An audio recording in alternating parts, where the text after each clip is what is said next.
Good evening, everybody. We'll be starting in about 5 minutes. There's some more people flowing in. We want everybody to sit down.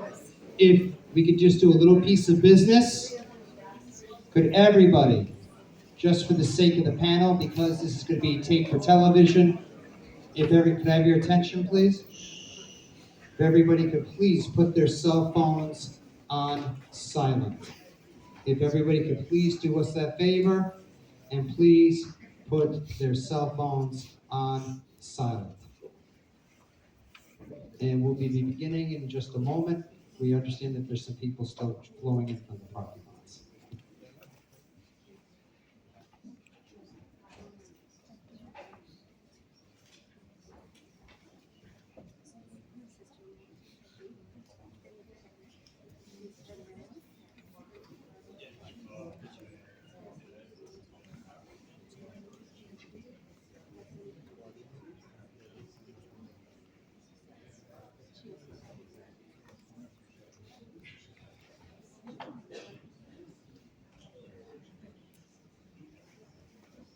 Also in preparation, Alona Trokel is here tonight.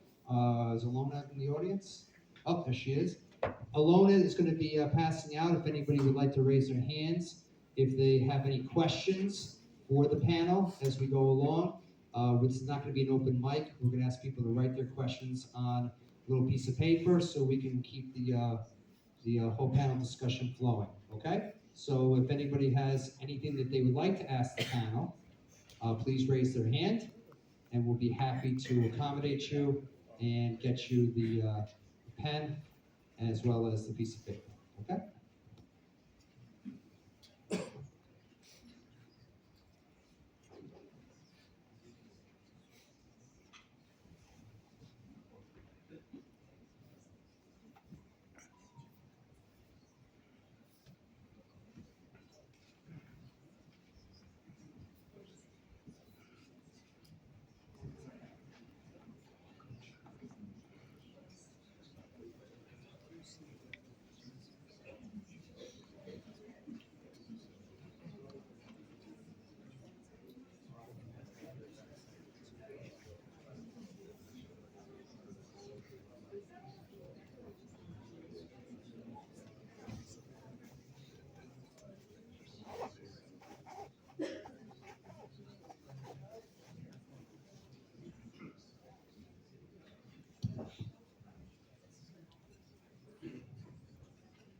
Okay, just got our clearance from our TV people.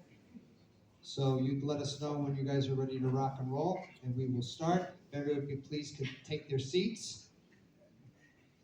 And there is also seating upstairs if anybody's interested. Good evening and welcome to a community forum, a panel discussion on anti-Semitism, Jew hatred, and what we as a community can do. I'd like to thank the North Shore Television for televising this forum. I'd also like to thank Young Israel Synagogue, Nassau County, the Anti-Semitism Task Force, our co-hosts, which are in no particular order, Great Neck Synagogue, of course, Young Israel Synagogue, Voices for Truth, United Mashadi Community, Beth Hadassah Synagogue, Jewish Community Relations Council, Shai, Temple Bethel, the JCC, Stand With Us, Uprooted Justice, and Ahavat Shalom Synagogue. This forum is an outgrowth from the Combating Anti-Semitism Task Force, enacted by the Nassau County Legislature and signed into law by County Executive Bruce Blakeman. The legislation was co-authored by Legislator Mazi Melesa Pilip of Great Neck, who is on our panel this evening.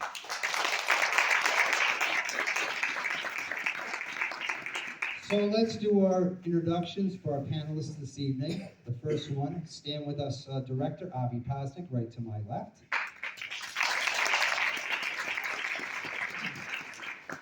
Probably the greatest crime fighter I've ever seen in my life. Batman has nothing over him. Our Nassau County Police Commissioner, Pat Ryder.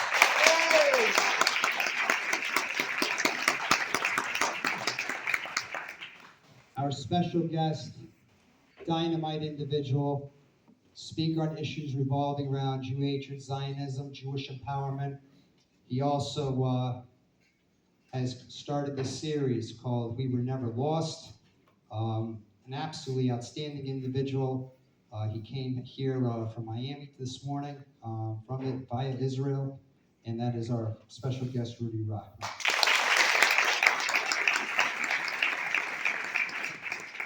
Of course, our local county legislator, Operation Solomon Child, American, Ethiopian, Israeli, and county legislator, Mazi Melesa Pilip. And the immediate past chair of the Holocaust Museum Executive Board of Voices for Truth, and a global leader for March of the Living, and that is Andrea Bollinger.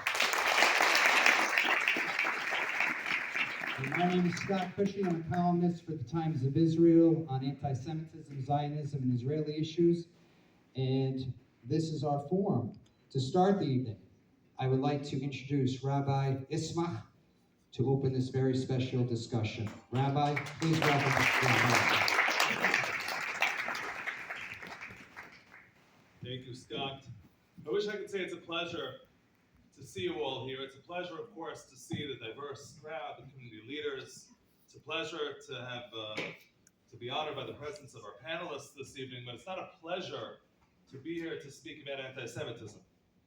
Anti-Semitism and the sensation that we as Jews have that there's something in the air, there's something that's changed, there's something that's different. There's no pleasure in considering that and thinking about that, and even in the conversation that we're going to have tonight about it, however productive it is. And it makes me think of something which is also not so pleasant, and that's the fact that Passover is in 3 weeks.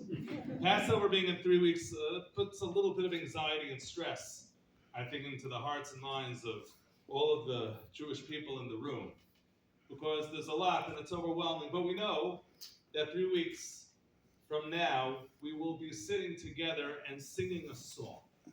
And one of those songs that we sing that night, and my understanding is that that song is sung with similar tunes, whether you're from Ashkenazic or Sephardic tradition, is the song with which we raise our glass. And we say, V'hisha amda la'avotenu v'lanu. This principle, this promise has stood for us throughout the generations. Shelo echad l'vad amad aleinu l'chal oseinu. That it wasn't just Pharaoh and his minions and his people who attempted to destroy and to enslave the Jewish people. Ella shebechol dar vadar omdim aleinu l'chal oseinu. In every generation, there will be people, even in the best of times. For the Jewish people, they will sometimes suffer the worst of times. And that promise has always shocked me. It's almost frightening when we read it in the Seder, and it's shocking that we lift up a glass as if to celebrate it. What's even more odd is the tune. Most traditions have a ditty. Dun, dun, dun, dun. We're singing this as if this is something which is joyous. And it took me a long time, it took me well into my adulthood to realize that the reason we sing and the reason we raise our glass is because of the last line. The Hakadosh Baruch Hu Matzilenu Miyadam. We have incredible faith that in spite of whatever it is that we face, in spite of these challenges, in spite of this generational phenomenon, Hakadosh Baruch Hu Matzilenu Miyadam. We will discuss, we will think of practical solutions, we will come up with suggestions, to-do lists, of course we will converse. But we know in our hearts that it's the faith that we have in God that has brought us this far. And our ancestors were always capable of lifting a glass for this message. Now, the most important message, I think, when you look around this room, is a comment made 200 years ago by Yehuda Leib Alter, the Sfat Emet. He said that if you read the line carefully, he says that this room is the solution. Shelo echad bilvad amad aleinu l'chal oseinu. He says that Shelo echad, when we are not one, when we are not unified, when we are not together, that is what rises up against us to threaten us. It is the condition of disunity. It is the separation that exists within our community. It is that sentiment which leads to the greatest threat that we can face. May convenings such as this, may the fact that we are able to put a couple hundred people in a room to think about this, to talk about this from different and diverse communities and congregations, may that be the greatest merit that HaKadosh Baruch Hu Matzilenu Mi'adam, may God hear our prayers and may our efforts be considered, and may all of these threats diminish entirely. Amen. Amen. Thank you, Rabbi. Now let's begin. This panel will be a free-flowing panel. There will be questions that will be posed to them. But before the actual panel discussion, I thought you would like to know about each panelist from their own words. And so, as a matter of introduction, I'd like to ask each of the panelists to share their background with our audience and our viewers who will be watching at home. Tonight, I thought we would start with our special guest, and that is Rudy Rochman. Rudy is, as we all know, on the front lines of this subject matter. He's on social media under the name of Rudy_Israel. His latest venture, the outstanding series, We Were Never Lost. Rudy has walked the walk and has literally done it with blood, sweat, and tears himself. And so without any further ado, I'd like to invite Rudy up to the podium. And as I said, you flew in here today, and we can't thank you enough for being a part of this forum. Let's please welcome Rudy Rochman.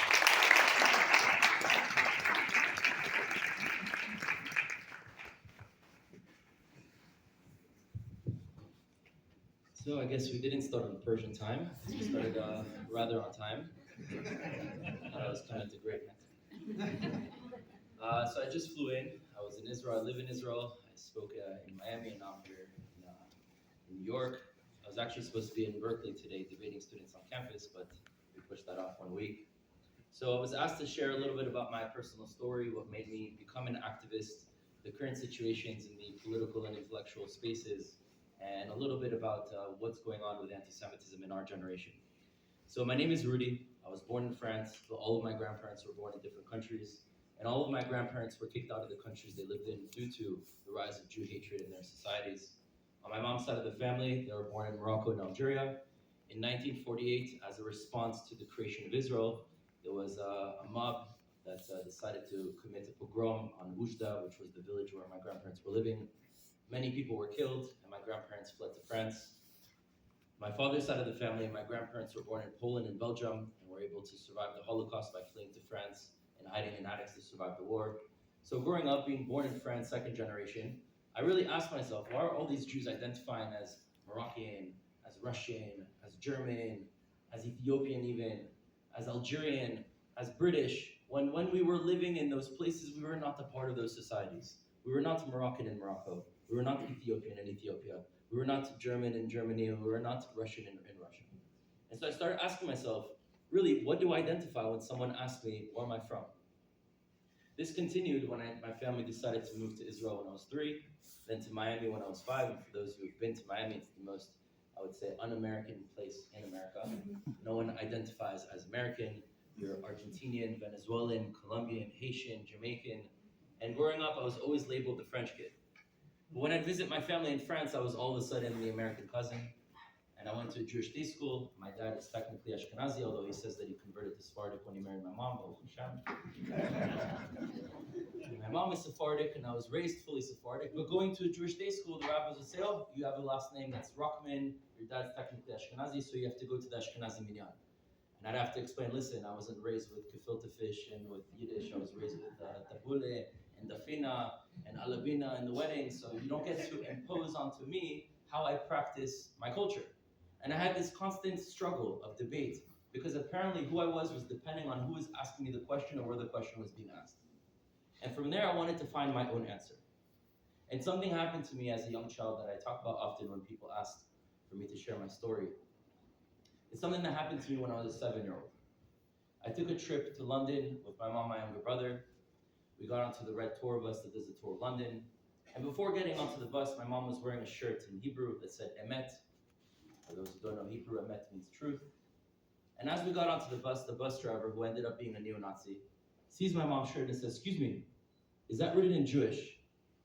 My mom says, "No, it's written in Hebrew, but it's the language of the Jewish people. That's what you're asking." He says, "Oh, so you guys are Jews?" He's like, "Yeah, we're Jews. What's the problem?" He says, "Get off my bus. I don't want any Jews." And my mom, being a strong fire sign, Leo, Sephardic woman, said, "I don't know who you think you are. We're not getting off this bus." And he got up, grabbed my mom, and threw her off. And in that moment, I wasn't prepared. Everything within me wanted to do something. But I also recognized that I'm a 7-year-old, and this big neo-Nazi, there's nothing that I can do. Eventually, there are people that got involved, that witnessed that situation, the police got called, people got arrested. But that moment changed my life. The first thing that it taught me is that the next time I would deal with any form of darkness or injustice, especially against my own people, I'd have to be prepared. I'd have to know how to defend myself, whether that be physically, emotionally, intellectually, even ideologically, understanding greater ideas behind the ideas that people in front of me were pushing. And the second thing that this moment did for me is it taught me who I was. Because I realized that it didn't matter where I was born, grew up, lived in, traveled to, a piece of paper we call a passport today. It says, what mattered was that I was a Jew. So I asked myself even deeper questions. What does it mean to be a Jew in the first place? In our generation, the way that we use English as a language, we say that Judaism is our religion. But outside of the Jewish context, the way the world defines the word religion, in fact, the way it's defined in the dictionary, is a belief system in a God, a deity, book, or a prophet. So if one does not believe in a God, deity, book, or a prophet, they're not a part of a religion. Hence, a Christian who doesn't believe in Jesus is not a Christian. A Muslim who doesn't believe in Muhammad and the Quran is not a Muslim. A Buddhist that doesn't identify with the philosophies of Buddha is not a Buddhist. Yet a Jew, even if you don't believe in Torah and Hashem, which is a fundamental part of our culture and identity and way of life for thousands of years, you're still a Jew. So it's not a wandering ideology that crossed over borders and nations. It's a physical people, an ancient civilization that was forcibly kicked out from their native homeland. And in order to preserve their identity, they created a portable suitcase called Judaism. And within that suitcase, we packed in our traditions, our culture, our language, our aspirations, our spirituality, our belief in Hashem, our purpose in this world, the experiences, the holidays, everything inside, and passed it down, ledor vador, generation to generation, with the aspiration of Shana V'Yerushalayim. One day we'll come back and revive that. And from that moment on, I realized that when someone is asking me, where am I from? They're not asking me necessarily where I was born, where did I grow up, where do I currently live, what passports do I have, where my parents were born, where my grandparents were born, because I particularly have different answers for all those questions. They're asking me, what people and land do you connect to? And I think every single Jew, when we're asked where we're from, we should answer very clearly. The reason why we are called Jews is because we come from a land that at that time was called Judea when we were displaced. That land is also called Israel, and every single Jew is from Israel. How are we supposed to expect the world to understand that Israel is the home of the Jewish people, even when we are asked who we are and where we're from, we don't answer that clearly? When I was 17, I graduated from high school. I decided to go to Israel, served in the IDF, served as a paratrooper, served in the snipers and the paratroopers. And when I finished the army, I decided to do school in the United States. I decided to start university in Los Angeles, the other Persian capital of America. I was at Santa Monica College and UCLA at the same time. I did 2 years worth of school in 1 year. And this was in 2013, where I would say most of the Jewish world was not really talking about yet about anti-Semitism on campuses. You had few organizations, StandWithUs included, that was out there speaking about different things happening. But most of the institutional Jewish world was saying, ignore the problem. And when I got to college campuses, and this really represents the ideological problem on a mainstream, I realized that there were groups on campus that claimed to be pro-Palestinian.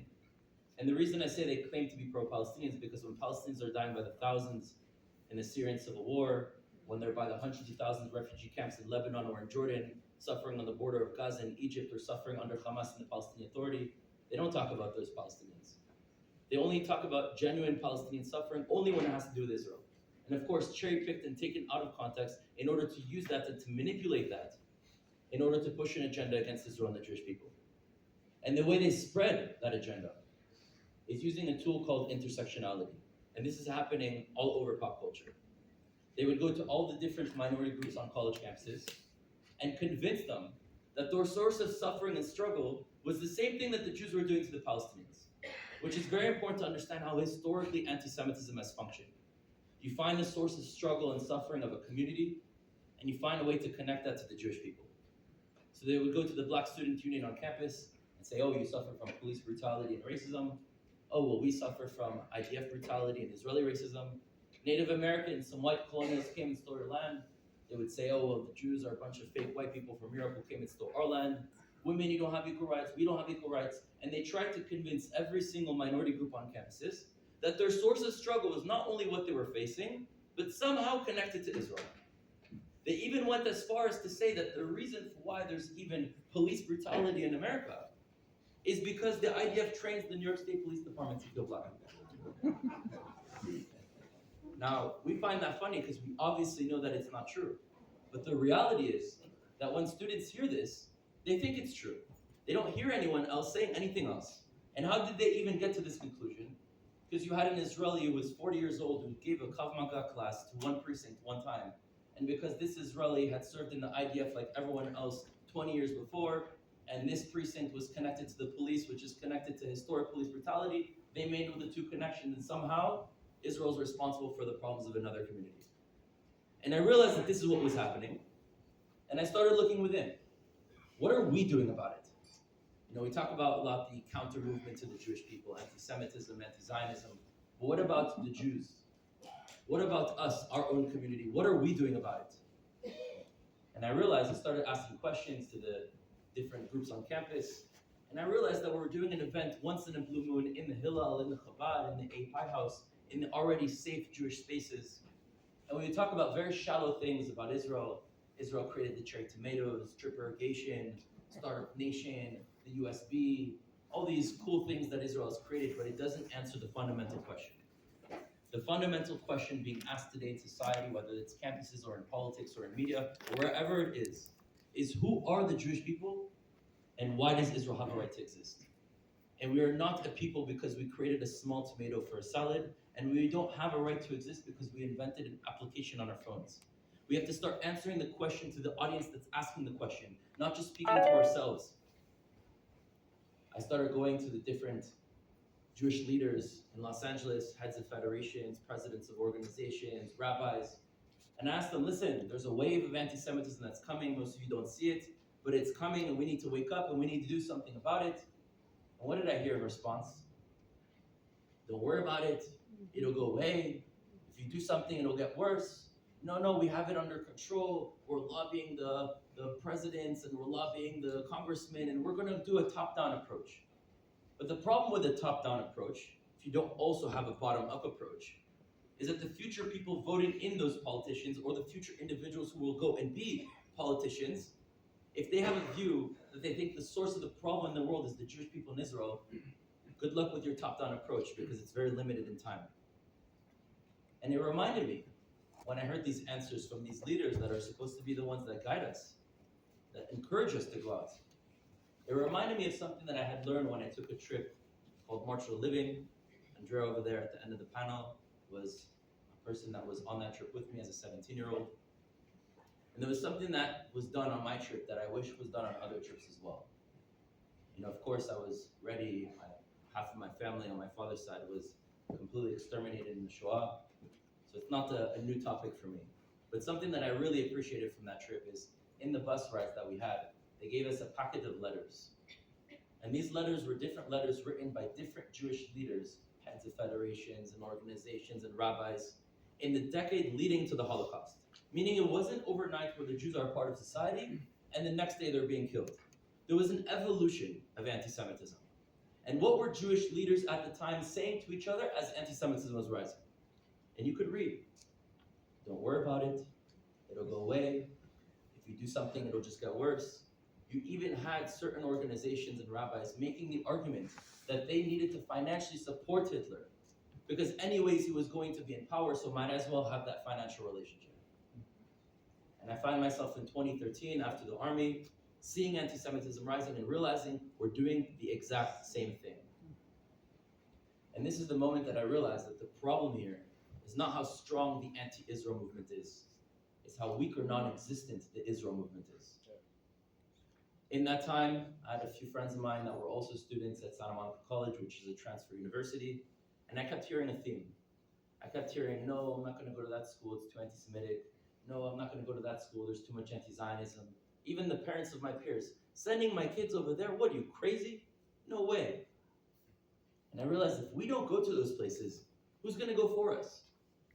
If we don't make that change, who's going to make that change for us? If we go back 60, 70 years ago, in this country, women didn't have equal rights. Black people didn't have equal rights.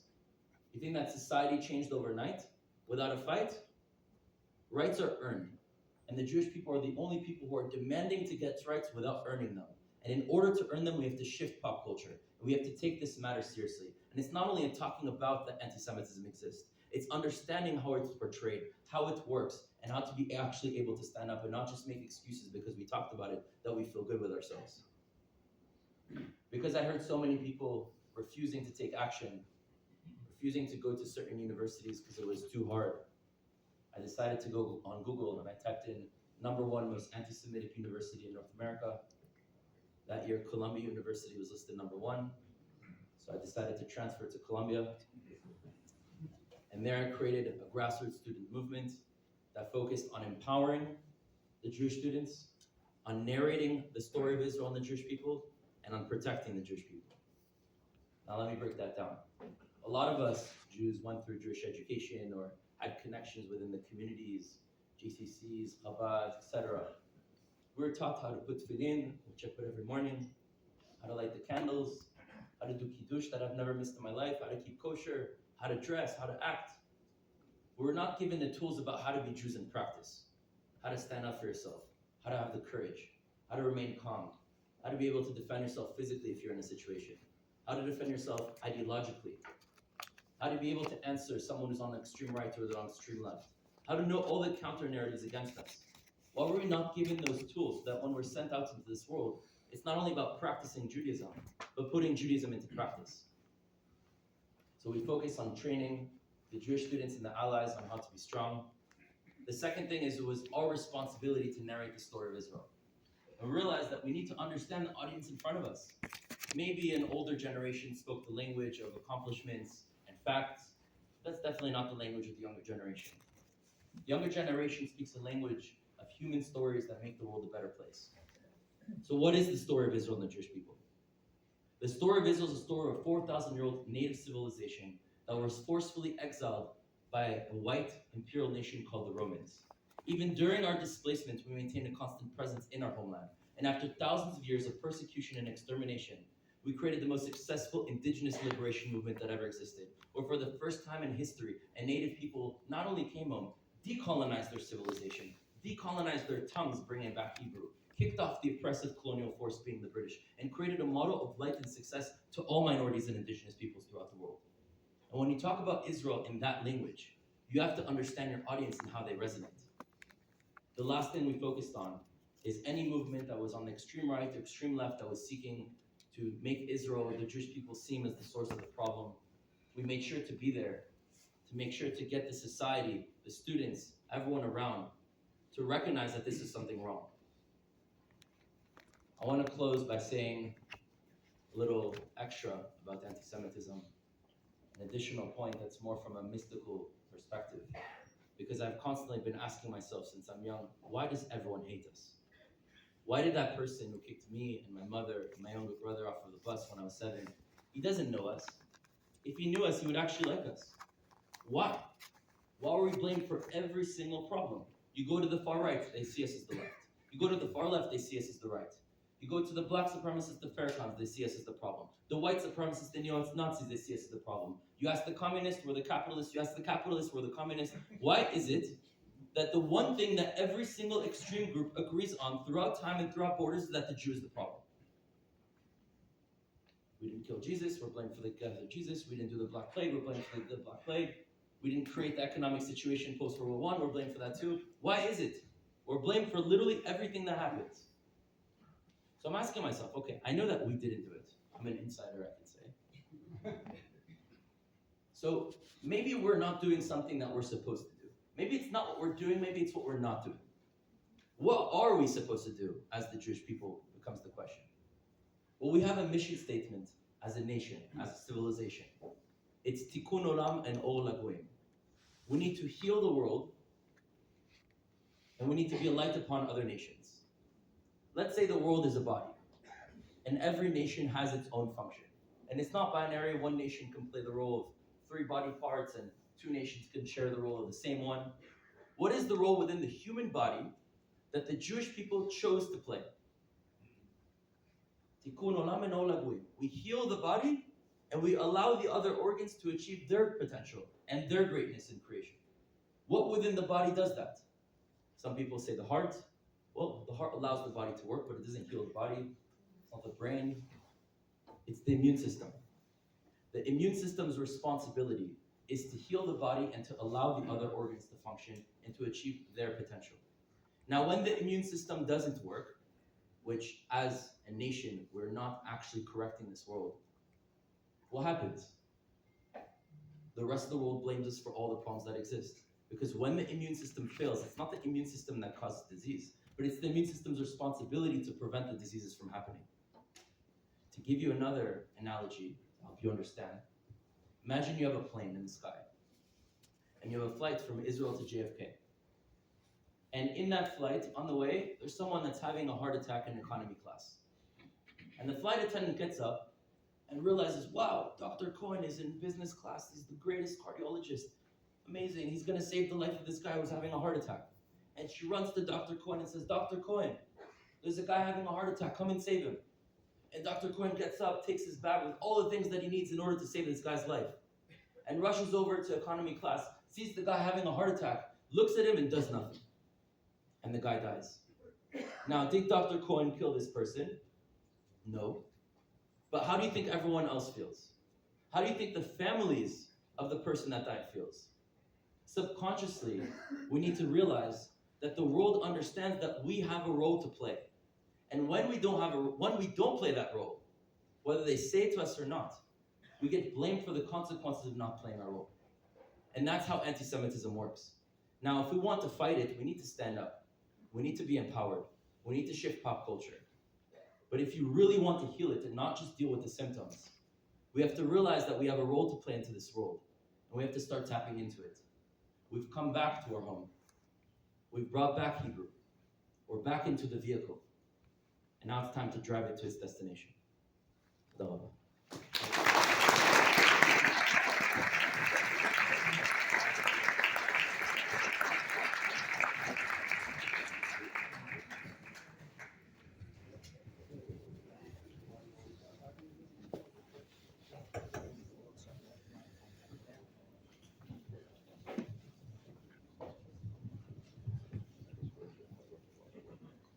Thank you, Rudy. That was absolutely inspiring. Our first panelist I'd like to introduce is our county legislator, Mazi Pilip.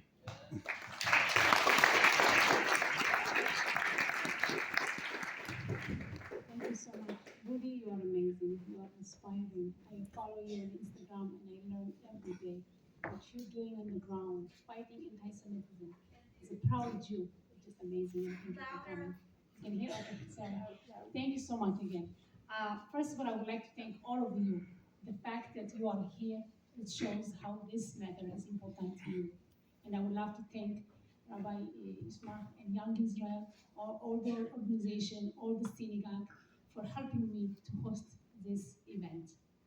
So, no question about the fact that anti-Semitism on the rise. We have seen the highest number of anti-Semitism incidents in US. Act of assault, vandalism, violence, harassment, we've seen all. And I think today, Jewish people, they are the most targeted group of people in this country. So what we can do, and I agree with Rudy, we have to start to educate and empower our community. We need to send a message. Hate and anti-Semitism is not acceptable in our country. We have to make it clear. It doesn't matter if you are Republican or Democrat or independent. The message is hate doesn't have a home in this country. We need to continue to support legislative efforts to combat anti-Semitism in local, state, and the federal level. And we should continue to promote Holocaust education. Here in Nassau County, we passed the first bill to establish the first task force fighting anti-Semitism. And we are working with law enforcement, with our Commissioner, Patrick Ryder, and educators and advocacy group around the county to fight anti-Semitism. Tonight's event is basically the result of the task force that we established a year ago. The idea is to talk about this. Tonight you're going to hear from all of us, but we also would love to hear from you. And I believe by sending a strong message that we are united under this issue, and it's going to help us to come up with better ideas to fight anti-Semitism. Thank you, Mazi. Our next panelist needs no introduction. That's our Police Commissioner, Pat Ryder.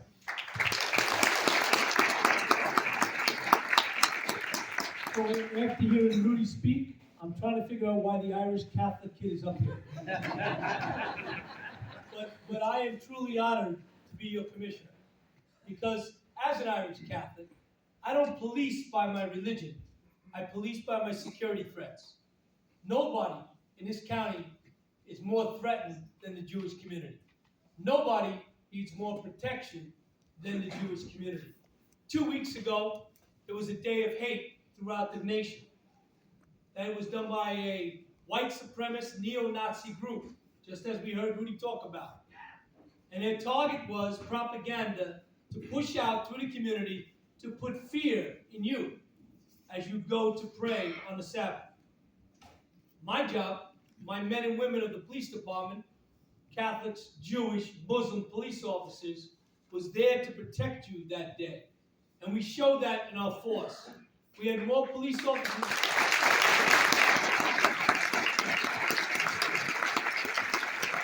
We had more police officers on the street that day than we ever had. And we were not going to let the county exec, a Jewish county exec, the first Jewish county executive, said to me clearly, you will not let this happen to our communities. No matter what the religion is, we will not. When it comes to hate, it's a zero tolerance. When it comes to protection, we got your back. We will always have your back, and that is our promise to you. Thank you, Commissioner. Next up, panelist, Andrea Bollinger.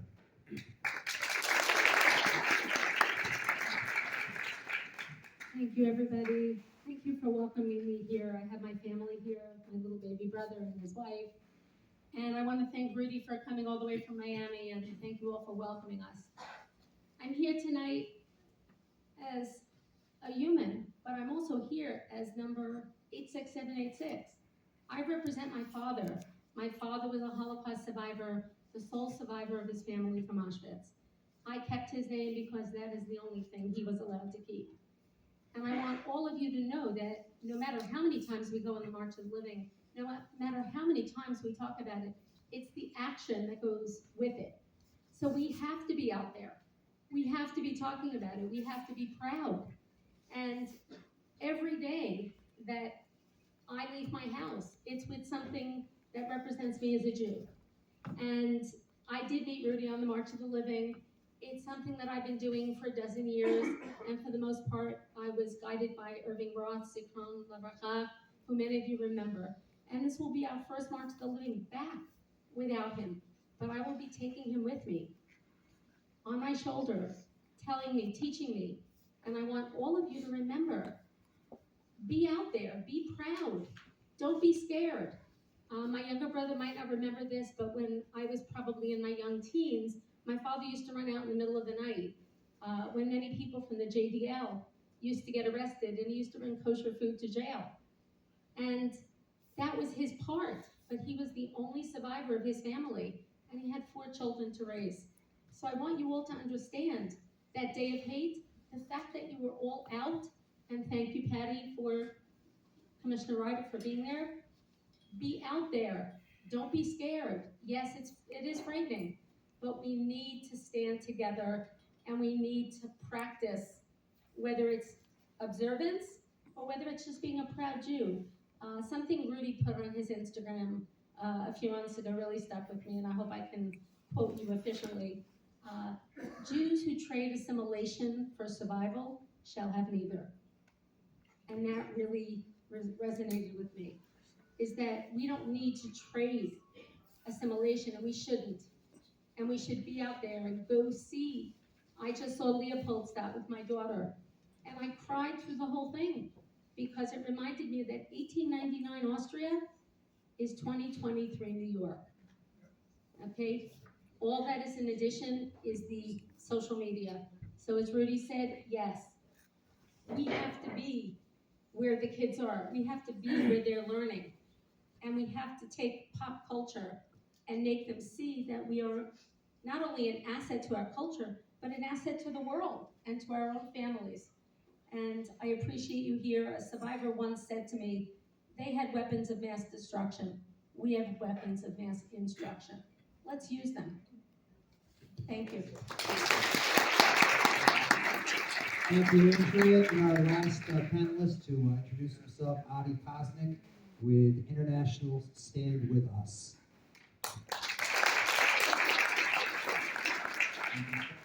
Thank you, Scott, and thank you everyone for being here. It's a pleasure to be on this distinguished panel. My name is AviPosnick. I'm the Northeast Director for Stand With Us, which is an education organization that supports students, especially our students, to support Israel and fight anti-Semitism. These are the future leaders. These are the future politicians. These are the future policymakers. And the sooner we're able to educate and empower them, the better our tomorrow is. Just a little bit about myself real quickly. I grew up and live on the South Shore of Long Island, so I appreciate being welcomed here on the North Shore. And I think there are two people who really inspired me to do what I do today. One of them is my mother, who's not in this room right now. But she is someone who always said you cannot live life for yourself, and you always have to give back. And after suffering 2 pregnancy losses, before my brother, myself, and my sister were born, she gave back. She was able to counsel over 400 women who also experienced pregnancy loss. The second is my high school principal. I went to Rambam High School in Lawrence, and this was a school where they not only taught Zionism, but we organized demonstrations outside the homes of Nazi war criminals living in the United States. And many of those, I think, if not most of them, were already started the extradition process and sent back to stand trial, to ensure that our communities never forget, and ensure that the younger generation, we as students at the time and students today, never forget, and not just that they are taught what happened during the Holocaust, and taught what was anti-Semitism like in 1943, but what does it look like today in 2023? And this is a message that we are imparting to our students and to our communities. Thank you, Avi. So thank you to our panelists. Let's jump right into this. On the Late Show with Stephen Colbert, Steven Spielberg recently said, anti-Semitism is no longer lurking, but standing proud like the 1930s Germany. This was on Stephen Colbert's show, The Late Show.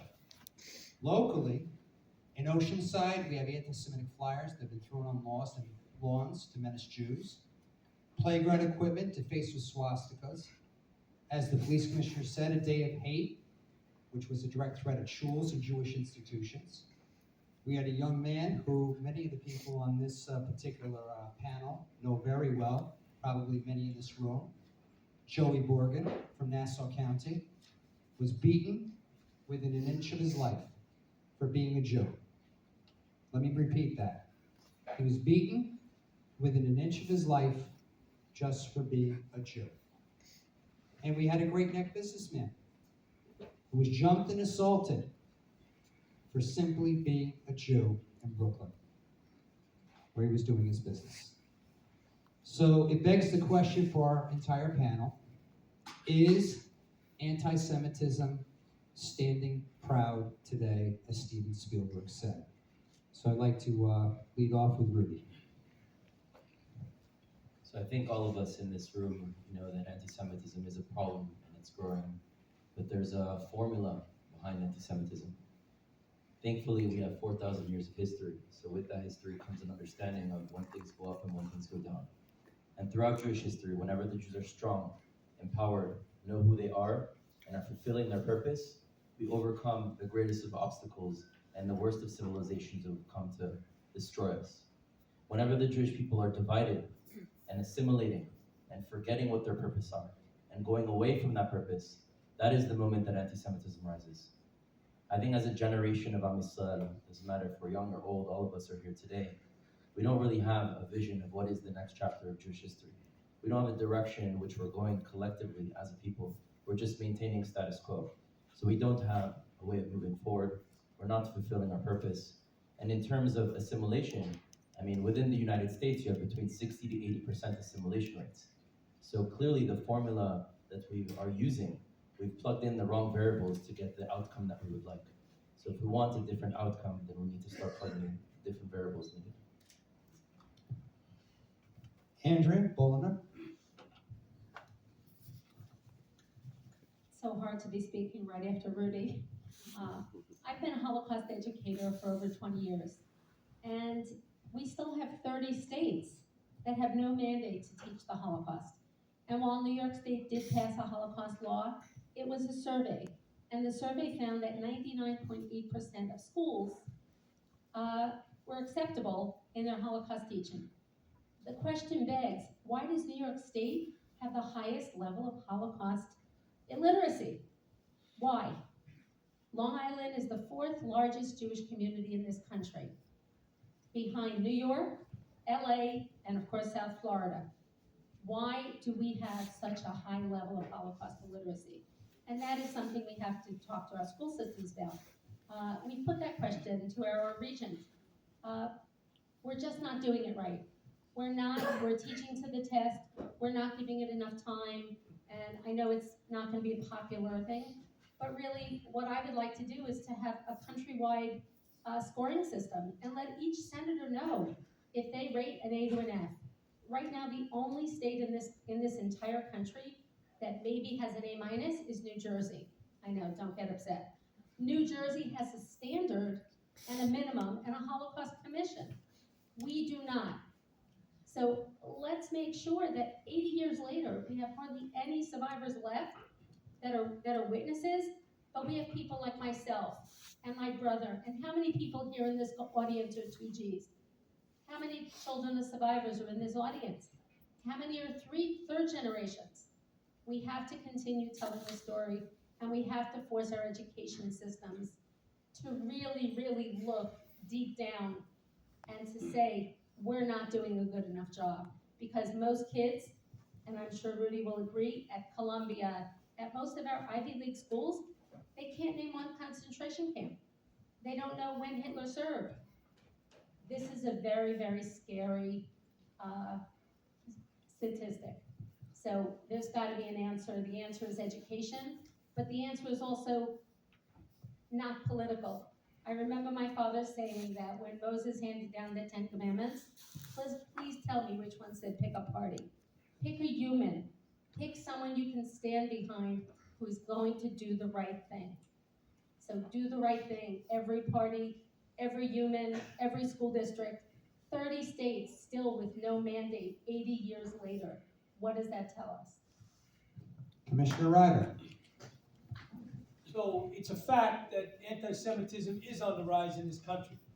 I'm happy to say in Nassau County it's not. But I also believe there's a lot that is unreported. I believe in this country, hate is on the rise. Hate coming out of the COVID virus, where many people got radicalized on their social media, on their computers, when these kids were left alone in their rooms on these devices, learning more and more about hate and how to hate others. The rabbi said it before. He said the only way is to stay united. We take a pledge, right? We pledge allegiance to this country. One nation, under God, indivisible. The only way we will lose if we allow hate to divide us. We should never allow that to enter into our world. And if we continue to fight it and we stay united, we will overcome the anti-Semitism and the hate that's in this country. Legislator Pilip. I definitely agree with Commissioner. I think social media social media has become a big problem. It's spreading anti-Semitism idea.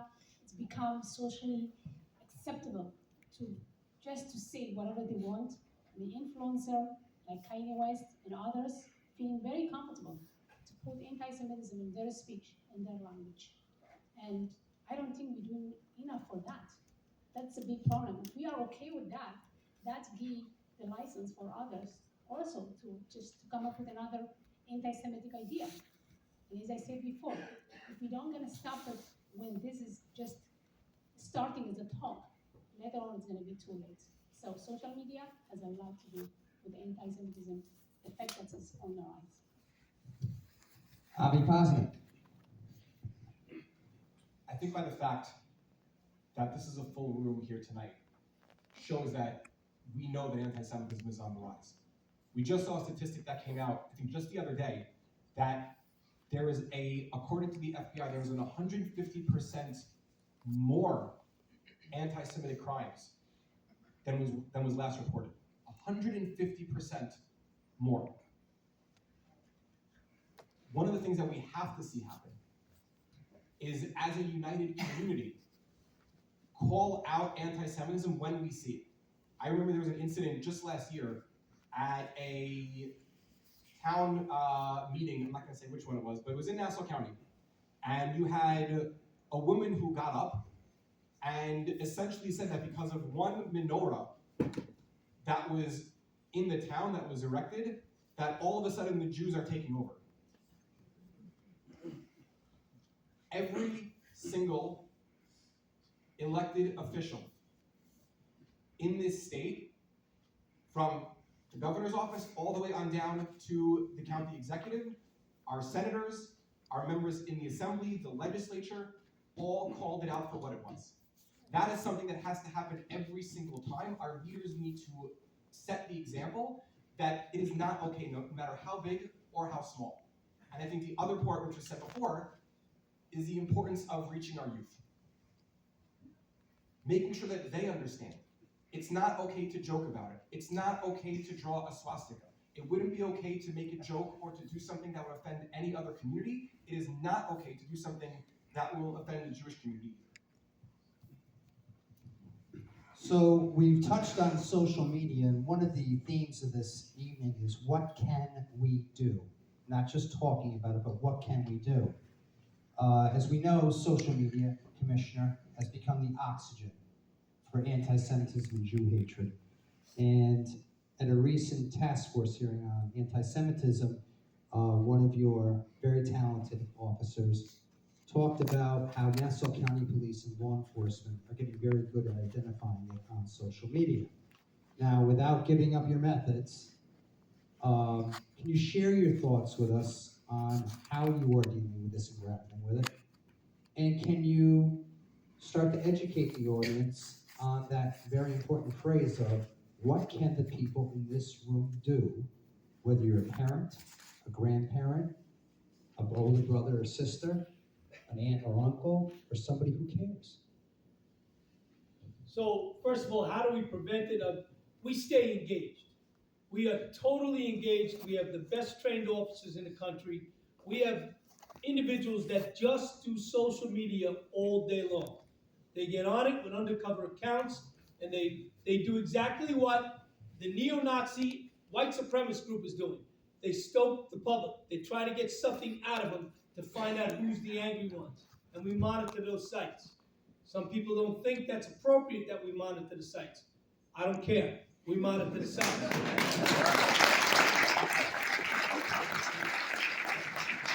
But if you ask me how we prevent it, how many of you pay for your child's phone? I do. They're 24, by the way, and I still pay for them. I track my kids. I know where they go. I don't know what they're doing, and I tell them that all the time. But I'm tracking them for their safety. My wife is on all of their accounts. She gets those photos. She gets those comments. And we tell them all the time as we speak at all of our schools here in Nassau County. Once the bullet leaves the gun, you can't take it back. Once you hit that finger, go, you can't take it back. And I don't care if it's someone says, oh, it only stays up for a minute. Not if I screenshot it, and then I put your daughter's head on top of that body, and then I send it out again. There are very disturbed people in this world that want that. Knowing the groups they associate with, the old saying, if you show me your friends, I'll show you your future. Knowing the kids they hang out with, getting into their business, giving them their freedoms, yes, but understanding who they associate with and what they're doing is probably the first step that's going to prevent that and stop some of this violence. Thank you. So we heard the law enforcement side of that equation. I'd like to talk to a person who is on Instagram, who persuades people every single day and educates. Tell us what you think the people here, youngsters, etc., what we can do to stem this tide that's coming at us of anti-Semitism. I think when it comes to the expression on social media, I think it's really an expression of how society thinks. You know, a lot of us were raised in our Jewish community in circles and in places where we think the same, where we don't really associate with people who hate Israel and Jewish people. And then all of a sudden we see all these posts coming up during wars and conflicts with Israel, and we're all surprised. Oh my God, where did all these people come out from? Well, the reality is that they were always there, and we were ignoring the problem, and the problem is getting worse. And I think what social media does for us is it gives us a window into how society actually thinks and how many people are actually very problematic. And again, if we want to change things, it's not going to happen overnight. It's going to be gradual, but it's a bottom-up approach. Like I said earlier, if we look at any minority rights that earned their rights within society, it's not overnight, and it's not by making excuses, and it's not just by signing petitions and going to the government. It's by standing up and shifting pop culture from the bottom up. And so you have a free space called social media where you can post and say what you want. And so in those places, you have to post better content, better ideas. You know, if someone has the option between two ideas, they're going to choose the one that sounds the best. But if they only have the ones that sound the worst, of course, they're going to choose the only one that they have. So when it comes to the story of Israel and the Jewish people, why is it that the society that we live in are constantly hearing about our story from those who are against us? You don't want to hear about black rights from a KKK member. You don't want to hear about women rights from misogynists. So are the only people talking about the Jewish people in Israel are those that are anti-Israel and anti the Jewish people? We have to start narrating our story and doing it in a very productive way. One of the ways that I'm working on, besides the videos on social media that get a lot of views and change people's minds, is we're doing a documentary series, and it's called We Were Never Lost. I see there's tribes of Israel on the walls here. You know, this is imagery that we have in a lot of our synagogues. And we know that Am Yisrael, the Jewish people, come from 2.5 tribes. Shevet Yehuda, Benjamin, and a part of Levi, which I'm from Levi from both sides of my family. But what about the other 9.5 tribes? And so we're doing a documentary series on these communities, but it's not only going to tell the stories of the disconnected / unknown communities of Jews. It also shifts the way the world understands the Jewish people in the first place. Because through their experience, we're able to understand how anti-Semitism works, why they're so connected with Israel, why they marry within themselves, why they do Brit Milah, why they keep kosher, why they do all the things that make Judaism beautiful, and the way of life that we've preserved for thousands of years beautiful. And through their story, they're able to understand us as a whole collective. And so this is one of the things that I'm doing. But everyone has their own role. Everyone has their own function. A lot of people ask me, what can I do? Well, I don't know who you are or what you're capable of doing, so I cannot really tell you. But what I can tell you is what I ask myself in order to find out what I can do. And what I ask myself every day when I put it in is, what are the problems that I see in this world?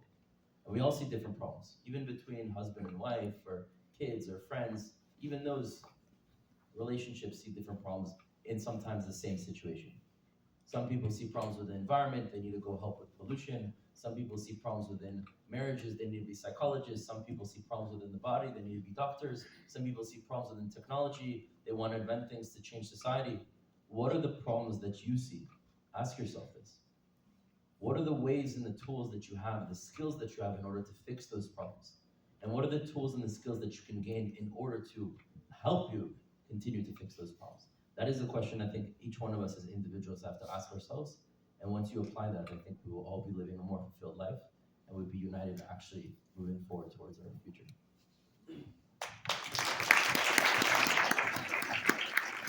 We have a question from the audience from, I believe it's Ramin, and I think this is a question, Avi, I think you'd be very well suited to answer. It said, the first week in college, a group of Palestinians made claims mostly anti-Semitic.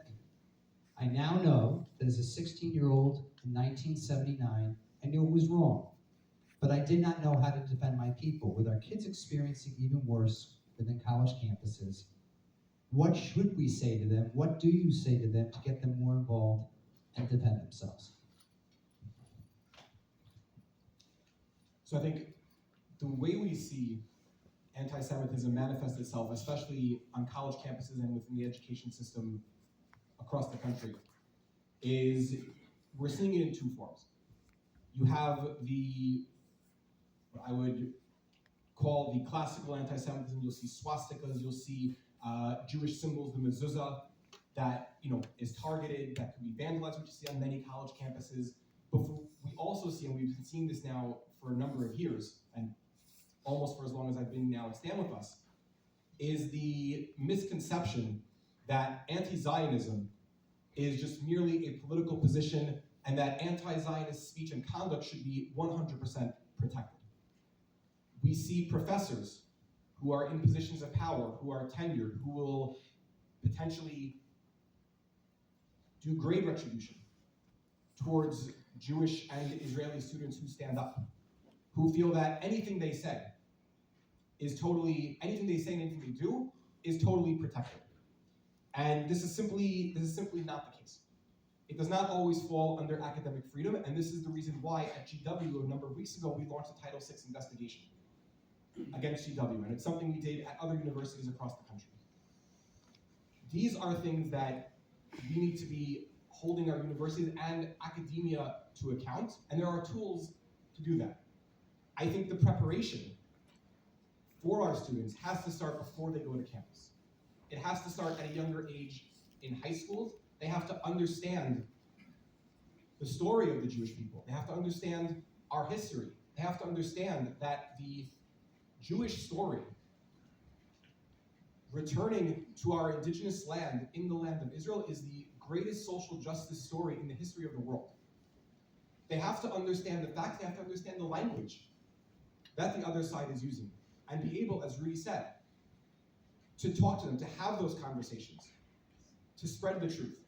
This is something that we're doing now in our Jewish day schools, our public high schools, providing them with materials, providing them with strategies, providing them with guidance, providing them with the empowerment and support they need to educate their peers and to stand tall.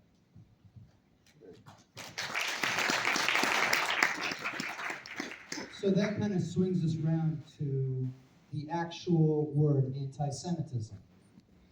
And it's interesting because if you look up the word anti-Semitism in the Oxford Dictionary, it says anti-Semitism is hostility to or prejudice against the Jewish people. So the question I'd like to pose to some of our panelists, has that definition of anti-Semitism and the modern moniker of Jew hatred or Jew hatred, has it changed? Is what we believe to be anti-Semitism that was defined by the Oxford Dictionary what we're really dealing with now? Is it more menacing? Is it more pervasive? I'd like to ask Andrea to start on that. You're always starting with me. I think since the birth of the State of Israel, that's really given them more of a reason to equate Jews with Israel. So that's why we have this IRA definition of what is anti-Semitism. Anti-Semitism isn't just the hatred of Jews. Now it's morphed into the hatred of Israel and Israel as a state. What do we do about this? We have the IRA definition and we have all of these things that we're teaching people, but I think we really need to act on it. And I think, as Rudy had said, Jews come from Judea. We are a native people. Israel is not something that was plopped in this, in this world in 1948. We're 3,700 years of history. And I think the equating of Israel and the politics of Israel that people disagree with, they're equating that with Jew hatred. And I think that's a very dangerous place to be right now. Thank you, Andrea. Rudy? So when it comes to anti-Semitism, the way it's functioned throughout history, like I said earlier, is it's finding the source of suffering and struggle of a community or society or an extreme group, and finding a way to attach that to the Jewish people / Israel. Our people have had different names throughout history: Am Yisrael, the nation of Israel; Bnei Yisrael, the children of Israel; Ivrim, Hebrews; Jews, Judeans. But we're talking about the same people. And imagine that you are going into the mind of someone who is actually against the Jewish people. What is the one thing that they would want to take away from us right now that gives us power? Of course, it would be Israel. So of course, any form of being against the right for the Jewish people to live on their ancestral homeland is a form of being anti-Jewish. The same way, if you were against the right for black people to have equal rights, that's a form of being anti the black people. If you're against Native American rights to their civilization or to their society, that would be a form of being against the Native Americans. If you're against any minority or group's rights to achieve their aspirations, that's a form of being anti that group of people. Now, when it comes to Israel, a lot of people try to confuse that being critical of Israel is not anti-Semitic. Well, to be honest, I live in Israel, and I don't know one Israeli that doesn't complain or criticize the Israeli government. So criticizing the Israeli government is not the problem here. It's the 3Ds that we've all known, that we're raised with. It's, if you hold a double standard to the Jewish people, you delegitimize Israel, okay? And these are the things that we need to understand, that if you are against the right for Israel to exist, this is when it becomes anti-Semitic. If you're against a policy or a politician or someone saying something, that's not a problem, but at least come and offer a solution. Now, the deeper answer as to this definition of why is there anti-Semitism, not just what is happening, but why is this happening. Anti-Semitism functions as something within the algorithm of the universe that we work with. It is a rejection of the Jewish people assimilating. Like I said, anti-Semitism only rises throughout history whenever the Jews are assimilating, forgetting their purpose, and going away from who they are. So we have the remedy. We have the solution. We just need to apply it. If there was something that was uniting our people to know who we are, to reconnect back to our roots and to our values, and to actually achieve our aspirations, I can guarantee you that anti-Semitism would go away. So anti-Semitism is not only the rejection to anything related to the Jewish people, it's the rejection to the Jewish people failing their purpose. Thank you, Rudy. Changing gears a little bit, the New York Times reported on a survey this past week in which it found that supremacist groups have perpetuated a 5-year high of anti-Semitic attacks. Specifically, 6,750 incidents, which equal out to a 40% increase. So I'd like to ask Legislator Mazi Pilip, what can people in this room do to help our police? How do we partner with them? What is it that the people, with our theme of what can we do? What can we do? Thank you. So it's very important. When you see something, you have to say something, okay? As I said before, just call 911, call the police department, tell them what you see, okay? Let the police officer to investigate the case. It shouldn't be your call. Your call is to call and to report what you are seeing. A few months ago, one of the rabbis here in Greenwich called me because he saw a weird car coming around the synagogue. He felt uncomfortable, so he took a picture of the plate license and he sent it to me immediately. He said, Mazi, I see this car driving around. As soon as I got this message, I called the commissioner, I sent the plate, and he immediately did the investigation, and he told us everything is good. So I report back to the rabbi, don't worry, everything is okay. Thanks God, that was nothing. But that can be to something dangerous. So if you see something, say something. It's very important to make that call and follow up with the investigation. Don't leave it alone. It's very important. Commissioner Ryder, on that same vein, one of your officers in a hearing with the Anti-Semitism Task Force said one of the most frustrating things for you as a police department is you'll get the call, somebody will say something, but in order to drill down, nobody wants to talk.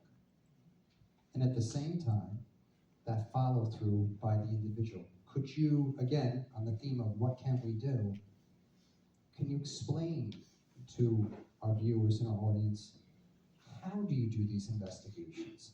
And what do you need in order for you guys to do your job? So that saying that came out of 9/11, if you see something, say something. It's so powerful. It truly is. And many of our communities today don't report. They underreport. We know that. Avi and I have had this conversation numerous times about how we have to have more reporting. When you call 911, a cop comes, he takes the report. And then if it's something of a SWAT sticker, for argument's sake, we would send a detective, our crime scene. All of that gets reported to our hate crime individual, which is the deputy commander officer of every precinct. They then make sure the investigation is followed through and the reporting is done up through the chief of detective's office. Our responsibility lays as high as the chief of department, the highest ranking member of our department, the 4-star general, if you will. All of our hate crime must be reported to him, and he is responsible to make sure investigations are followed through and reporting is done properly. But one thing I can't change, no matter how good we are, is that you, the community, stop reporting. I need you to report. I don't need you to call Mazi, because Mazi's going to call me. Trust me, she does. But I need you to call 911. Let my cops start the process that will move towards stopping that person making the threat and hopefully making it a safer environment. So please, if you see something, say something. Thank you. Can I add on to that? Sure. About 6 months ago, I saw someone from Franklin Square that was posting Nazi memorabilia for sale. And I called the auction house, and they're giving me back and forth. And what I did is I texted Bruce Blakeman. And Bruce Blakeman, he got in touch with Patty. And again, I didn't stop until I saw it taken down. And I called the auction house, and I said that we would start legal action. But we have to follow through. But I didn't stop until I kept going on that site, and I saw it, and I said, will this person be allowed to post anything else? And they said they've been banned. Okay, can they reinstate under another name? Yes, but at least they know that people are watching. So we have to follow through. It's not just someone else is gonna do the work. We each have to do the work. We all see things, and many of us just let it go by and make it someone else's job. It's all of our jobs. Every single person in this room and everyone at home. Don't think someone else is gonna handle it. Patty's guys do an amazing job, and by Monday, that whole site was down. And I felt even a small personal part in getting that done. So, thanks, Patty. So just to close out that whole thing with, if you see something, say something. Could you talk a little bit about, Commissioner, how a lot of these groups, some of the things that they do, are almost like recruitment tools? And could you talk a little bit about that, because that is one of the things that I think our audience may not understand, that I think is a critical element in some of the activities of people who are perpetrating anti-Semitic attacks. If you see something, say something. Tell the experts. Let us investigate. Don't engage. I just spoke on Steamboat Road 3 times, 4 times in the last 2 weeks. And every time I go in there, I beg of, I even spoke to the young kids, don't engage. Because it is a recruitment tool. They're trying to get others to engage. And when you come in, next thing I got 2 friends on the other side that want to jump in. Those people are driven by hate, have an agenda. That agenda is to cause harm. They won't be the first one to throw the punch, but guarantee me that you throw one, they're throwing 5 back. So call 911, let us take over. We get paid to do that. We will investigate it, and don't let them get the better of you. That's so important, that message you get to your kids. Because we had it down at 5 Towns a couple weeks back, where they encountered some kids knocking on doors, looking for 10 kids to go to pray. And as they were building up their group to go pray, some two individuals passed in the car, confronted, got out. One pushed the kid to the ground, knocked him on the ground, got in the car, and took off. It was the Sabbath. They did not call 911. They couldn't use the phone. And as the rabbi explained, in an emergency, of course, you can call 911. And we should have gotten it that night. It took a while, but we did it, finding out who they were, and that was taken care of. See something, say something, call us. don't engage. So, I'd like to also bring up an incident that took place 2 weeks ago, because it actually dovetails on a lot of the things that we're talking about tonight. There was an event that many of you probably have seen just recently. It was called Savior's Day. It was a paid event where thousands of people attended.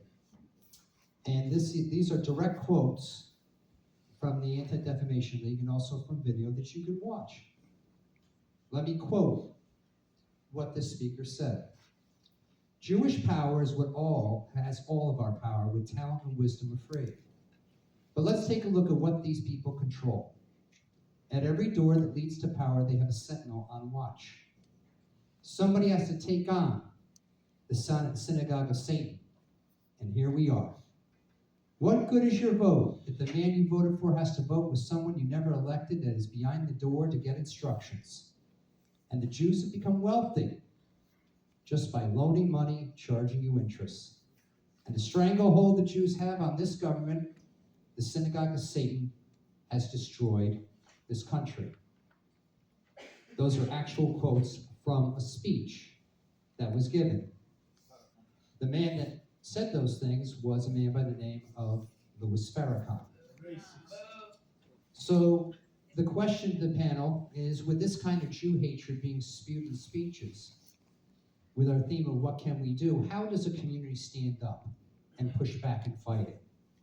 And at the same time, if you'd like to put an aside there why the media doesn't cover it, or it's skewed coverage, feel free to add that as well.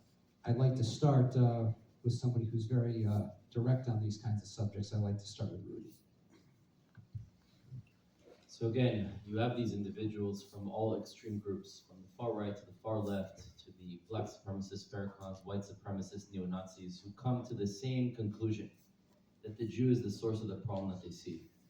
So we need to understand that historically this is how anti-Semitism works, and there's a reason for why they see us as the source of the problem, is because subconsciously they recognize deep down inside of them that we're supposed to be the solution to the problems that they experience. And if we want to have our rights, we need to earn those rights. Today, if you go to a college campus or an intellectual space, try saying something racist, try saying something sexist. That wasn't the case 67 years ago. You can go and say something and get away with it. Why is it different today? Because society has shifted. There's freedom of speech, but there's a freedom of reaction to that speech as well. There's society's freedom to react to the speech that is wrong. And I can guarantee you, even if you have individuals at different universities that may be inside of them racist or inside of them sexist, they will think twice before speaking up, because they know it comes with a consequence. And the Jewish people have not fought for society, for them to recognize that there should be a consequence also for us. And so we need to shift pop culture. We need to get the people to understand that the Jewish people are an amazing group of human beings that should also be respected like anyone else. And we need to create consequences, whether that it comes from the top up, from the bottom down, whatever that comes from, we need to create those consequences. Avi? We live in a country where we protect, value, and cherish the right of free speech. People can say things, people can express their views, but we have not just the right, the obligation to express our views and to condemn bad speech. Whether it's someone like Louis Farrakhan, whether it's someone like a neo-Nazi, as I said before, in loud unison, this has to be condemned. It has to be made clear that it's not okay. There's a booklet outside, if any are still left, and I'm happy to provide any with more, called Anti-Semitism Then and Now. Something that StandWithUs produced, and you'll show, examples. Can I borrow the copy just for a second? Sorry, just hold it up. Anti-Semitism Then and Now. I'm happy to pass it around, where you'll see examples, things that were happening in the 1930s and 40s in Europe, things that were happening and being said in the Middle East, and similarities of what's happening now on college campuses by the far left and the far right. And I think what was said before about the role that social media plays. And we saw this especially during the pandemic. We've seen things that were taking place online, but unfortunately we're now seeing those things translate into the real world and happening now into the real world. And what the commissioner said before, and what Mazi said before, that if you see something, say something, whether it's in person or online. Let the police know, and make sure that our leaders and our young people are condemning and speaking up about what they see. So at this time, I'd like to also remind everybody, Alona Trokel is up front here. If anybody would like to ask a question to the panel, please raise your hand. She'll come and she'll give you a card. You can write down a question. And while she's doing that, we do have a question I'd like to pose to our police commissioner. We do have the case that we talked about once before of Joey Borgen, a young man who was going to a rally, who was beaten within an inch of his life, who right now, as we sit here, is going through a court process. Are there things that can be done on a state level that from a police aspect, law enforcement aspect, that can help you guys, that people here under the condition of what can we do to help our police, to help victims such as Joey Borgen? So the laws in our state have changed. You all know about cashless bail and all the reforms that have taken place, discovery, raise the age.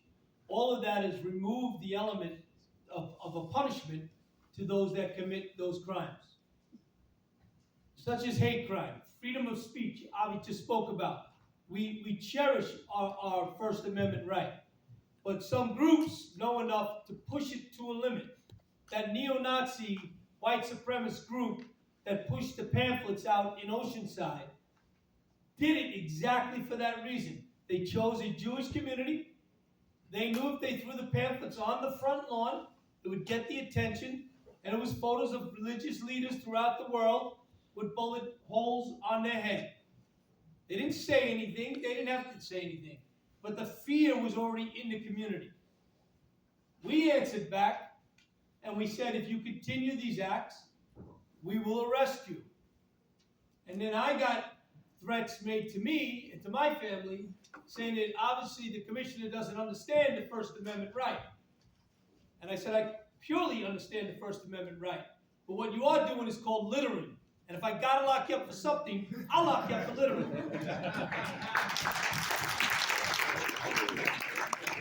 Again, we do cherish that First Amendment right, but we need to change the lawmakers who make the laws who allow this to go on without addressing it.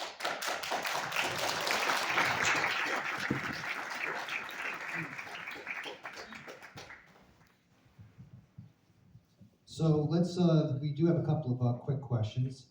What do you suggest, the panel, how we encourage prominent Jews such as Senator Schumer, Jamie Dimon, Barbara Streisand, to speak out and condemn anti-Semitism, not just generic hate? Andrea, would you like to start with that? Giving me an impossible task, given the three people you just mentioned. I would say the only way to really reach those type of people would be through social media, because we're tagging them on any of these causes. That's what they respond to. But I have to be honest, we still can teach, and I'm going to give a plug here to Stand With Us, because I know that at the end of March they're going to have a 6-hour professional development for teachers. Any teachers here in the audience that can get 6 hours on professional development on how to teach the Holocaust? So we still have to educate, but until the Silicon Six get some handcuffs on them, the only way is to go out on social media and really try to address it. Addressing it, by putting, things on people's windshields, it's a local thing. Rudy? So I want to share a story that I think is better than answering that question. So when I was a student at Columbia University, my first semester, I was taking a class called University Studies. And it's a class that's required for every new student or transfer student to take. And you don't get a grade, you get pass-fail based on attendance, and you have to come twice a week for 2 hours each, so a total of 4 hours. And you're sitting down in this classroom, and the teacher is telling you how to use the library, how to talk to your advisor, how to email your professor, and all the things that you need to be a student. And for me, I was already after the Army, after a year in Asia, and to be honest, I didn't need to be taught how to use a library. So right away, I'm realizing that this is a huge waste of time for me. It's great that there's this resource for the students that need it, but you know, as Israelis, the line for us starts in the beginning, not at the end. So I was thinking, how am I going to get out of this? I don't want to spend my time in this classroom. And during the second or third class, I realized that the way we would all sign in is we would sign in our names and we'd pass the sheet over. There'd be a list of names, you'd find your name, you'd sign it over, and you'd pass it. And one day I get the guy next to me passing over the sheet, and I noticed that he signed over a very Jewish name. I'm going to use a different name than his, David Cohen. So I see David Cohen, I pass over the sheet, and I realize that this guy's Jewish next to me, and it's like, hey David, are you Jewish? He says, yeah, so? I said, no, don't worry, David, I'm Jewish too. I'm a brother. Listen, David, I have a deal for you, okay? One day you're going to sign me in, and the next class I'm going to sign you in, and we're going to cut 50% of these classes. And eventually we found someone to sign us in, and we never came to that class again. And from there we became friends. And one day he invites me over to his house, and we're sitting, we're smoking some hookah and drinking some beers. And he says, Rudy, why did you come to Columbia University? I said, listen, I came here because it's listed as the #1 most anti-Semitic university. I'm tired of all these different students giving excuses on their campus. If I could come and create a change here, there's no excuses elsewhere. He says, look, Rudy, I like you as a person, but I have to be honest with you that I'm not a fan of Israel, the apartheid, the genocide, the ethnic cleansing, all the trigger words start pouring out. And I asked him, okay, well, before we got into all those things that you just poured out on me, where were you born? Where did you grow up? Where are your parents, grandparents? He says, oh, I was born and raised in the Bay Area. I'm like, okay, that explains a lot already. I said, but before that, your parents and grandparents, he's like, oh, they were in the Soviet Union, they were in Russia and Georgia and Ukraine. He's like, okay, and before that? He says, what do you mean? I was like, well, before we were in Russia and Georgia and the Soviet Union. He's like, what do you mean? We always were from there. I was like, but you're Jewish. He's like, yeah, well, we probably converted to Judaism. I was like, you mean to tell me that in the Soviet Union, when it was illegal to be Jewish, or you would be killed for practicing Judaism, that you had hundreds of thousands of people converting to Judaism? Let alone if you trace the DNA of Ashkenazi Jews, it's clearly Jewish DNA. Let alone if you trace the linguistic history of Yiddish, which is a mix, it's a Creole of Hebrew and German. But the Yiddish being spoken in the Soviet Union is Hebrew, German, and Russian words. You can actually trace how a population started to migrate with added on words. And I'm throwing him all these different things, and he's realizing, wow, there's something to it. And at first he's like, I don't want to listen to what you have to say. Maybe give me some articles, give me some sources, give me some books, and I'll look more into it. I'm like, okay. Next time that we're supposed to have this class that we're skipping, let's sit down, you read what you need to read, and we'll continue the conversation. And we sit down, and everything that he had researched proved what I was telling him. He's like, you know, I want to come to some of your events, but don't put me in any of the pictures, don't post me online. I don't want all of my anti-Israel friends to know that I'm part of these events. Started coming to one event, to 2 events, to 3 events, eventually became an ambassador of our group, eventually became a board member of our group, and after a year at Columbia University as a member of our group said to me, he's like, listen, Rudy, I have to take a break from Columbia, I have to leave for a few years, there's something I need to do, and maybe I'll come back. I'm like, what are you talking about? You're so important as our group, we need you here. Where are you gonna go? Because I have to go join the army in Israel. And the point of this story is not to show how you can convince someone to join IDF, because that has to come from themselves. But it's to show that even an individual that was so anti-Israel, Jewish themselves, it wasn't by dealing with the symptom. It wasn't by screaming back at him. I asked him questions to find where the source of the problem was. And so whatever you're trying to convince someone, whether they're Jewish or not Jewish, whether they care or they don't care, whether they're anti-Israel or they're not, try to find out where the source of that problem is in order to find a solution. Thank you, Rudy. Avi? I just want to comment on something that was said just before, and it goes back to something that, what can we do as well? It was mentioned before about the changes that exist with some of the laws, the criminal justice system, and one of the things that StandWithUs started a number of years ago was a legal department in order to help students and communities know your rights, whether it comes to free speech issues, issues on campuses, issues in the communities, what can you do, what support is out there. One of the areas within this department is we have a pro bono attorney who, if you are the victim of an anti-Semitic crime, because of some of the issues that we see within the criminal justice system, we will file and launch a civil suit against the perpetrators. So not only that, but with these suits, if the perpetrator is, let's say, some 16-year-old kid living with his or her parents, the parents are on the hook because they're the financial, they're providing the finances for the person. Many people will think twice. Do I really want to go and draw a swastika? Do I really want to go for 5 seconds and attack a Jew on the street? When our lawyers are getting involved, the people are listening.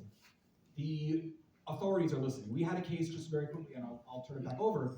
This happened in New York City, where it turned out to be a minor who was kept on banging on the door of a Jewish apartment, vandalizing the mezuzah, and once we were able to get all the information, the NYPD Hate Crimes Task Force got involved, they investigated, an arrest was made, and one of the things that the police officer said is that when they found out and spoke to the parents where this kid lives, the punishment that he's going to get at home is much worse than what's going to happen with the police. But this is something that is another tool in our pockets that we should be using as well. Okay, so we've got quite a few questions. We're going to try to get a few of them in because we're coming to a close very soon of the program. So I'm going to just ask the questions to very specific people. The first one is to Commissioner Ryder. It says, we've all been following the Joy Gordon case, and do you believe that our attendance at the hearing of the attackers could impact the DA's behavior and the court's treatment of the case? And do you believe that cashless bail was a part of this situation in which he was attacked in the comments at the conclusion of the person who was let go? So I don't believe a DA, a judge, or jury is influenced by the audience. Sometimes individuals are. They're supposed to be impartial. They're supposed to be fair, and we hope that they are. In this case, obviously, justice was not done. Was cashless bail part of it? No. Cashless bail is to return to court, and they came to court and they went to trial.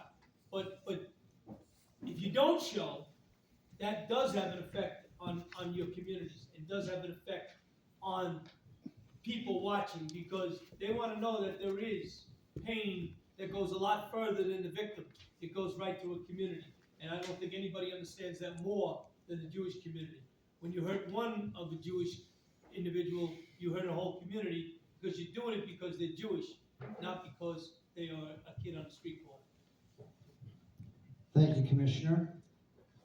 This question is to Rudy. This is very intriguing. Last year, I had the pleasure of living in Israel for 1 year because I was in a gap year program. While I was in Israel, I felt so motivated to be involved in the Zionist movement. Now that I am back, I have felt less motivated. Also, it's been too hard to get involved. How does someone get involved, and how do you get that spark back? Move back to Israel.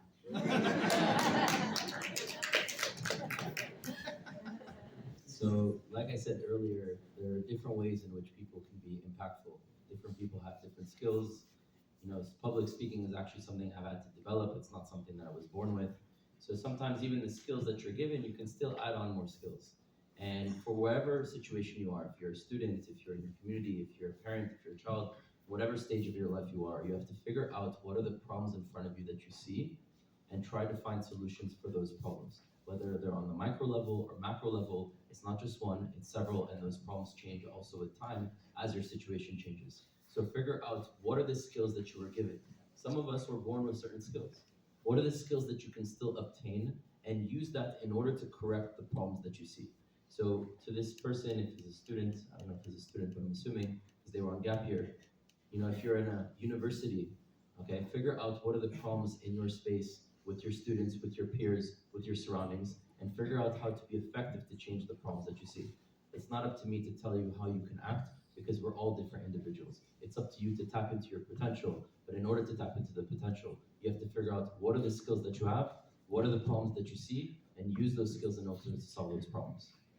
Yeah. I think it's a very important question. So I grew up in Israel. As you know, I served in the Israeli army.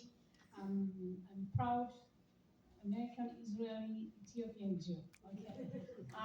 So I think for the last question the student just asked, the fact that you were in Israel and you learn a lot and you want to be involved and you are here now is very important because now you saw the true Israel. A lot of people don't know what Israel is about. They call Israel an apartheid country. You know, I grew up in Israel. I mean, I'm a proud Ethiopian Jew, and I can tell you, Israel is one of the most amazing country, okay, that gave me so much to me personally, to many Ethiopian Jew in Israel, opportunity to better education. Today we have lawyers, doctors, nurses, proud soldiers. They are Ethiopian. So for somebody to tell me Israel is apartheid country, I'm sorry, you don't know what's in Israel. So you came, you learn a lot. That truth you're gonna talk about. Now you become ambassador. And your work here just started. So I hope I'm going to motivate you. I think the knowledge you got from Israel, the truth, the discovery about Israel will help you to be a good ambassador here. Thank you. Question, Avi. So many organizations are working to create a safer tomorrow. And how do we get a multitude of organizations to work together to make a stronger impact and pressuring our elected leaders on all sides to speak up against anti-Semitism? This person then finally says, in their opinion, many politicians lump anti-Semitism into general hate, but we need to get very vocal and call it what it is at that time, if it is anti-Semitism. So I think the last point is something that cannot be articulated enough. In that, yes, all hate is bad.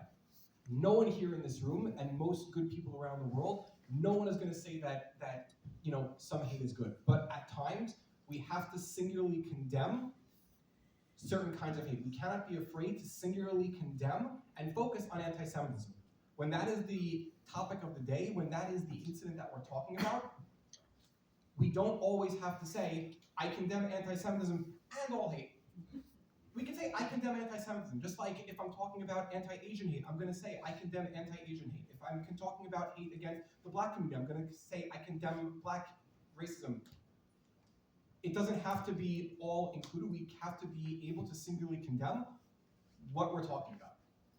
I think the community, our community, again, needs to stand together. There has to be more communication, there has to be more coordination. We see this from the other side. We see the continuous coordination of messaging, we see the continuous, not caring who gets the credit. The one singular message that they continue to repeat all the time, no matter what the issues. And this is something that our community, we have to have more unity, we have to have more coordination in what we're talking about, what we're saying, and as in holding our elected officials accountable to stand up and condemn what we're seeing. And because we're running against time, our last question, and we have somebody to close out our program. This question is right up your alley, Rudy. It says our public school students are going to be going to very anti-Semitic universities. In the 1980s, there were no longer the same issue that it was in Israel. What are we doing to ensure the students of today are prepared to face anti-Semites and have the proper answers? What should we be doing as parents and as family members to prepare those students as they go off to colleges and universities?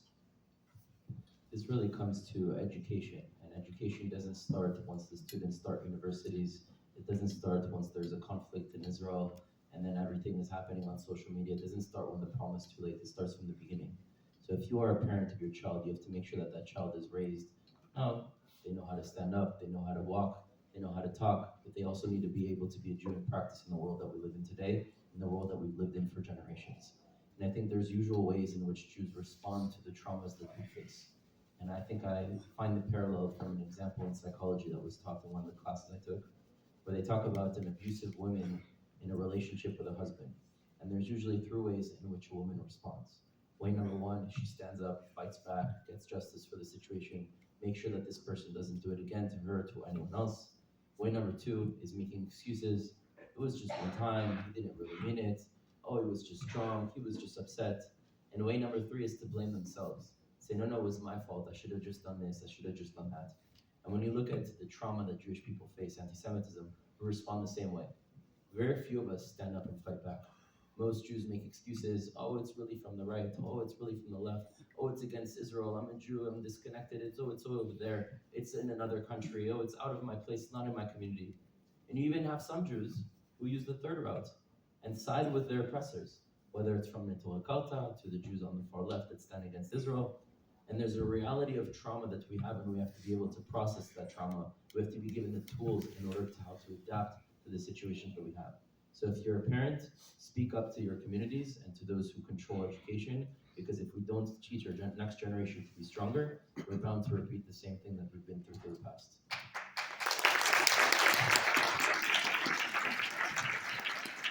And that concludes our panel discussion this evening. I would like to thank AviPosnick with Stand With Us.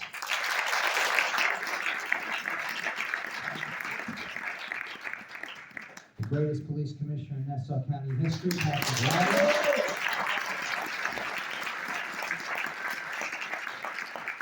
An inspiring figure and just, somebody that we all can look up to, and we thank very, very much for not only your presence, but your wisdom and sharing your time with us, Rudy Rochman.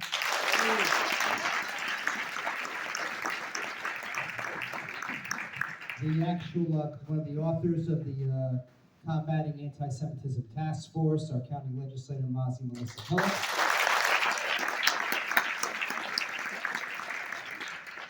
And if there's a person that you would like to meet on the way out, it's this lady here because of the different hats that she has worn in many arenas, March of the Living, as well as the Holocaust Memorial Tolerance Center, and all the different things that she does. Andrea Bollinger.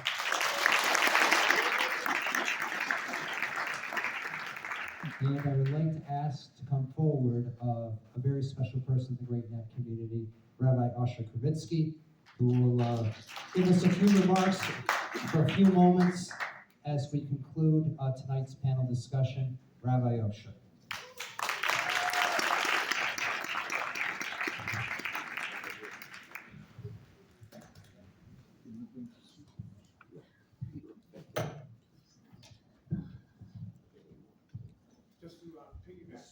Just to piggyback on what was already said. As we're coming out from Purim, the Talmud recounts a monumental moment in our people's lives. When one of the greatest anti-Semites, the greatest Jew hater of his time, Haman, who declared the Jewish question as the final solution in 1 day. 1 day Holocaust. Mordechai entreated Esther to approach her husband, and after some deliberation, she agreed. She asked everyone to daven on her behalf and to fast on her behalf. And she walked into the palace, ready to take charge, to overturn the decree, the fate of our people on her shoulders. She marched in with all the spiritual bravado. But as soon as she walked in, the Talmud relates, she saw a big statue, and for whatever reason, all the spiritual bravado, all the spiritual intent, all melted away. And she screamed out, what we have today is chapter 22 of Tehillim, one of those powerful verses. Keli, Keli, lama zaftani. My God, why have you forsaken me? One of our great rabbis, Shimshon Raphael Hirsch, in his commentary to Tehillim says, there's two ways of reading this plea. One way is, lama zaftani, God, why? Why us? Why are we victims?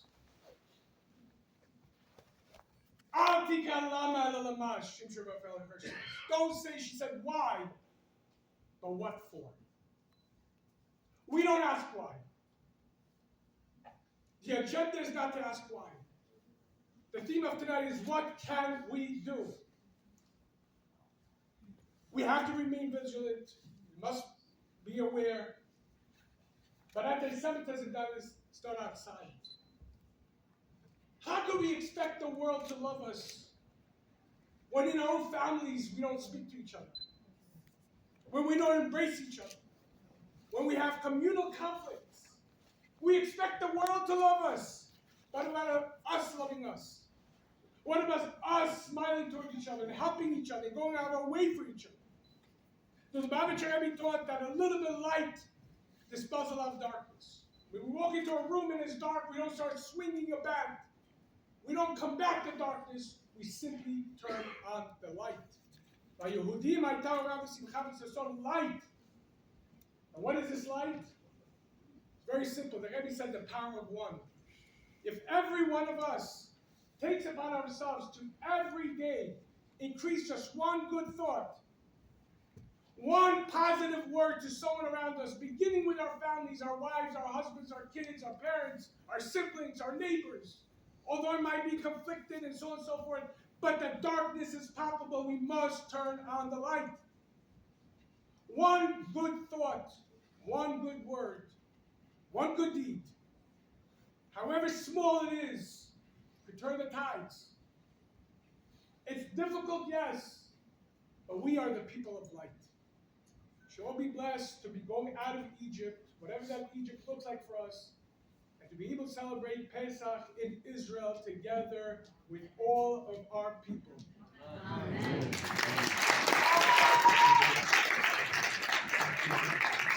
That concludes our panel forum. We'd like to do one thing.